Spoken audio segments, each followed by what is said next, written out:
Nellore rural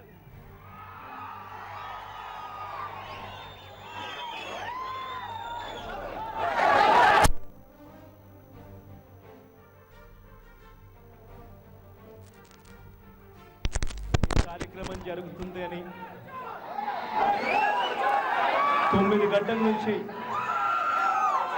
మండుతున్న ఈ ఎండలను ఏమాత్రం కూడా ఖాతరు చేయకుండా ఆలస్యమైనా కూడా ఏ ఒక్కరి ముఖంలో కూడా ఎక్కడా కూడా చికాకు అనేది కూడా కనిపించకుండా చిక్కటి చిరునవ్వులతోనే ఇంతటి ఆత్మీయతలను ఇంతటి ప్రేమానురాగాలను పంచిపెడుతున్న ప్రతి అక్క ప్రతి చెల్లెమ్మకు, ప్రతి అవ్వ ప్రతి తాతకు, ప్రతి సోదరుడికి ప్రతి స్నేహితుడికి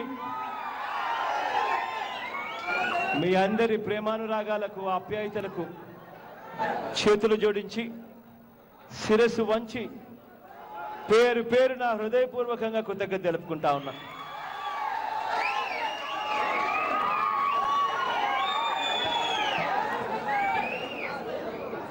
ఇవాళ విజయన్నను మన పార్టీలోకి చేర్చుకోవడం నిజంగా చాలా ఆనందంగా ఉంది అని కూడా చెప్తా ఉన్నా. కారణం ఏంటంటే ఇవాళ విజయన్న చేరడం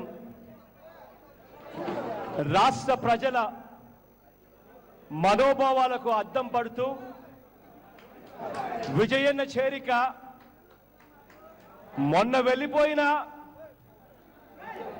8 మంది ఎమ్మెల్యేలు ఎవరైతే చంద్రబాబు నాయుడు గారి ప్రలోభాలకు లొంగి, ఎవరైతే చంద్రబాబు నాయుడు గారి అవినీతి సొమ్ముకు అమ్ముడు పోయి ఎవరైతే పోయారో వాళ్ళందరికీ కూడా గట్టిగా బుద్ధొచ్చే కార్యక్రమం.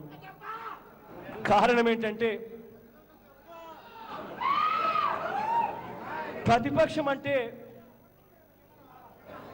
ప్రజల గొంతు, ప్రతిపక్షం అంటే మాట్లాడలేని ఆ ప్రజల గొంతు. ఇవాళ చంద్రబాబు నాయుడు గారి పరిపాలనలో, చంద్రబాబు నాయుడు గారి మోసాలకు అవస్థలు పడతా ఉన్న ప్రజల గొంతు ప్రతిపక్షం. కానీ ఇవాళ చంద్రబాబు నాయుడు గారు ఏం చేస్తా ఉన్నారు అని అంటే ప్రజల గొంతు వినపడకుండా చేయాలి అని ఆరాట పడతా ఉన్నాడు. కష్టపడేవాడి గొంతు వినపడకూడదు, కష్టపడేవాడి గొంతు నొక్కేయాలి అన్న ఆలోచనతో చంద్రబాబు నాయుడు గారు ఇవాళ ప్రతిపక్షాన్ని గొంతు నొక్కే కార్యక్రమం చేస్తా ఉన్నాడు. ప్రతిపక్ష ఎమ్మెల్యేలను తన పార్టీ టికెట్ మీద గెలవకపోయినా, ప్రజలు తన పార్టీకి ఓటేయకపోయినా ఆ ఎమ్మెల్యేలను ప్రలోభాలు పెట్టి తనకున్న అవినీతి సొమ్ముతో కొనుగోలు చేసే కార్యక్రమం చేస్తా ఉన్నాడు. నిజంగా చంద్రబాబు నాయుడు గారికైనా అర్థం కావాలి, వెళ్ళిన ఎమ్మెల్యేలకైనా అర్థం కావాలి. రాజకీయాలలో ఉన్నప్పుడు ప్రజలు మన వైపున చూస్తారు. ప్రజలు మన వైపున చూస్తూ ఉన్నప్పుడు రాజకీయాలలో మనం రోల్ మోడల్స్గా ఉండాలి. రాజకీయాలలో ఉన్నప్పుడు 2 గుణాలు ఉండాలి ఏ నాయకుడికైనా. ఒక గుణం క్యారెక్టర్ అంటారు, అంటే వ్యక్తిత్వం. రెండవ గుణం రాజకీయాలలో ఉన్నప్పుడు క్రెడిబిలిటీ అంటారు, అంటే విశ్వసనీయత. రాజకీయాలలో ఉన్నప్పుడు ఏ నాయకుడికైనా ఉండవలసింది వ్యక్తిత్వం, విశ్వసనీయత. ఈ 2 లేకపోతే ఇంట్లో పెళ్ళాం కూడా మీ వెంట నడిచే పరిస్థితి ఉండదు అని చెప్పి నేను చెప్తా ఉన్నా.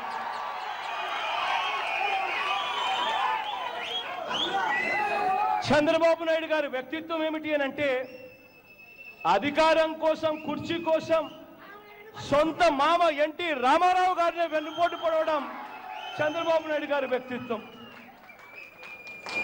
ఇక చంద్రబాబు నాయుడు గారి విశ్వసనీయత ఏమిటి అని అంటే ఎన్నికలకు ముందు ప్రజలకు అబద్ధాలు చెప్పడం, ఆ తర్వాత ప్రజలను మోసగించడం చంద్రబాబు నాయుడు గారి విశ్వసనీయత అని చెప్తా ఉన్నా. ఇక చంద్రబాబు నాయుడు గారికి వ్యక్తిత్వము విశ్వసనీయత లేకపోతే ఇక చంద్రబాబు నాయుడు గారి కొనుగోళ్లకు వెళ్ళిపోయిన ఆ ఎమ్మెల్యేల గురించి మాట్లాడటమే అనవసరం. నిజంగా ఒక్కసారి ఎన్నికల సమయానికి వెళ్తే 2014 ఎన్నికల సమయానికి వెళ్తే ఆ రోజులు ఒక్కసారి గుర్తుకు తెచ్చుకుంటే ఒక్కసారి ఆ రోజుల్లో నేను అమ్మ ఇద్దరం కాంగ్రెస్ పార్టీకి అధికారంలో ఉన్న కాంగ్రెస్ పార్టీకి రాజీనామా చేసి ఆ రోజు ప్రజల్లోకి వచ్చాం. ఆ రోజు అధికారంలో ఉన్న కాంగ్రెస్ పార్టీకి రాజీనామా చేసి ప్రజల్లోకి మేము వచ్చినప్పుడు ఇలా చూసినప్పుడు మొత్తం 175 స్థానాలు ఖాళీకి కనపడ్డాయి. మొత్తం 175 స్థానాలలో నాయకులు ఎవరు అని చెప్పి ఇలా చూస్తే ఎవరు కనపల్ల. కానీ ఆ రోజు భయపడల. అధికారంలో ఉన్నది సోనియా గాంధీ అన్నా భయపడలేదు. అధికారంలో ఉన్న సోనియా గాంధీతో చంద్రబాబు నాయుడు గారు కుమ్మక్కై నా మీద కేసులు పెట్టినప్పుడు భయపడలేదు. భయపడల. కారణం నమ్ముకున్నది ఎవరిని అనంటే దేవుడిని, ప్రజలను నమ్ముకున్నాను కాబట్టి నేను భయపడల. ఆ రోజు ఇలా చూస్తే ఎవరు కనపడలా. నేను మా అమ్మ ఇద్దరమే కనిపించాం. ప్రజల దగ్గరికి వెళ్ళాం, ప్రజలు ఆశీర్వదించారు, దేవుడు దయదలిచాడు. ఇవాళ ఆ రోజు నుంచి ఇవాళకి 67 మంది ఎమ్మెల్యేలతోనూ 9 మంది పార్లమెంటు సభ్యులతోనూ ఇవాళ ఢిల్లీ మొత్తం మన వైపు చూసే విధంగా చేశాం. కారణం నాయకులు నమ్ముకోలేదు. కారణం నమ్ముకున్నది ఎవరిని అనంటే ప్రజలను నమ్ముకున్నాం, దేవుడిని నమ్ముకున్నాం కాబట్టి వాళ్ళే ఆశీర్వదిస్తారు. ఇవాళ చంద్రబాబు నాయుడు గారు కూడా చేయాల్సింది ఏమిటి అనంటే తన పాలనలో మెరుగుపడడం, తాను ఎన్నికలకు ముందు ఇచ్చిన హామీలను మాటను నిజం చేయడం చంద్రబాబు నాయుడు గారు చేయాల్సిన పని. కానీ ఇవాళ చంద్రబాబు నాయుడు గారు ఎన్నికలకు ముందు అబద్ధాలు చెప్పి రైతులను మోసం చేశాడు. ఎన్నికలకు ముందు అబద్ధాలు చెప్పి డ్వాక్రా అక్క చెల్లెమ్మలను మోసం చేశాడు. ఎన్నికలకు ముందు అబద్ధాలు చెప్పి చివరకు చదువుకుంటున్న పిల్లలను కూడా వదిలిపెట్టకుండా మోసం చేశాడు. ఎన్నికలకు ముందు అబద్ధాలు చెప్పి కులం పేరు మీద మోసం చేసిన వ్యక్తి ఎవరైనా ఉంటారు అని అంటే అది చంద్రబాబు నాయుడు గారు. ఇదే చంద్రబాబు నాయుడు గారు చెయ్యవలసింది ఏమిటి అని అంటే ఆ రోజు ఎన్నికలప్పుడు ఏదైతే మాటలు చెప్పాడో ఆ మాటలను నెరవేర్చడం, ప్రజలకు నేనున్నాను అని చెప్పి భరోసా ఇవ్వడం. కానీ ఇవాళ చంద్రబాబు నాయుడు గారు చేస్తూ ఉన్నది ఏమిటి అని అంటే ఎన్నికలు అయిపోయాయి, ఇక ప్రజలతో నాకేం పని ఉంది, ప్రజలకు ఇచ్చిన మాటతో పనేముంది అని చెప్పి ప్రజలను గాలి కొదిలేశాడు, ఇచ్చిన మాటలను గాలి కొదిలేశాడు. చేస్తూ ఉన్నది ఏమిటి అని అంటే ప్రజల గొంతు వినపడకుండా చేయడం కోసం ప్రజల తరపున గెలిచిన ఎమ్మెల్యేలను ప్రలోభాలు పెట్టి డబ్బులిచ్చి కొనుగోలు చేస్తా ఉన్నాడు. చిన్న రాజకీయాలు చేస్తూ ఇవాళ వాళ్ళు చేస్తా ఉన్న నీచమైన రాజకీయాలు ఎక్కువ రోజులు నిలబడవు. కారణం ఏంటంటే ఎంతటి సామ్రాజ్యమైన బ్రిటిష్ సామ్రాజ్యం కూడా కూలిపోయింది. హిట్లర్ వంటి మహానాయకుడు కూడా పడిపోయాడు. అదే జరుగుతుంది.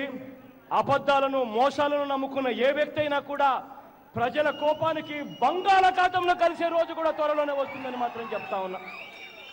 దేవుడు చూస్తా ఉన్నాడు చంద్రబాబు నాయుడు గారు చేస్తా ఉన్న తప్పులు, ప్రజలు చూస్తా ఉన్నారు చంద్రబాబు నాయుడు గారు చేస్తా ఉన్న తప్పులు. గట్టిగా మొటిక్కాయలు కొట్టే రోజు త్వరలోనే ఉంది. చంద్రబాబు నాయుడు గారు చేస్తా ఉన్న అన్యాయానికి చంద్రబాబు నాయుడు గారికి డిపాజిట్లు కూడా దొరకని పరిస్థితిలోకి ఆయన పోయే పరిస్థితి కూడా త్వరలోనే ఉంది. మీ అందరి దీవెనలు కావాలి, మీ అందరి ఆశీస్సులు కావాలి. కారణం ఏంటంటే చంద్రబాబు నాయుడు గారి మాదిరి నేను నాయకులను నమ్ముకోలేదు. నేను నమ్ముకున్నది ఎవరిని అంటే ప్రజలను నమ్ముకున్నాను, దేవుడిని నమ్ముకున్నాను. కాబట్టి మీ అందరి చల్లని దీవెనలు కావాలి, మీ అందరి చల్లని ఆశీస్సులు కావాలి. మీ అందరి చల్లని దీవెనలతో, చల్లని ఆశీస్సులతో చంద్రబాబు నాయుడు గారు ముఖ్యమంత్రి స్థానంలో కూర్చొని ఉన్నా కూడా ఆ చంద్రబాబు నాయుడు గారితో పోరాటం చేయడానికి సిద్ధంగా ఉన్నారని చెప్పి నేను చెప్తా ఉన్నా. ఇవాళ కష్టం అనిపించిన 9 గంటల నుంచి వేచి ఉండి చిక్కటి చిరునవ్వులతోనే ఇంతటి ఆత్మీయతను పంచిపెట్టినందుకు పేరు పేరున ప్రతి అక్క చెల్లెమ్మకు, ప్రతి అన్న తమ్ముడికి, ప్రతి అవ్వాతాతడికి కృతజ్ఞత తెలుపుకుంటూనే విజయన్నను మా కుటుంబంలోకి, నా గుండెల్లోకి ఆహ్వానిస్తున్నాను. మా కుటుంబ సభ్యుడిగా తాను ఉంటాడని మాత్రం గట్టిగా చెప్తా ఉన్నా.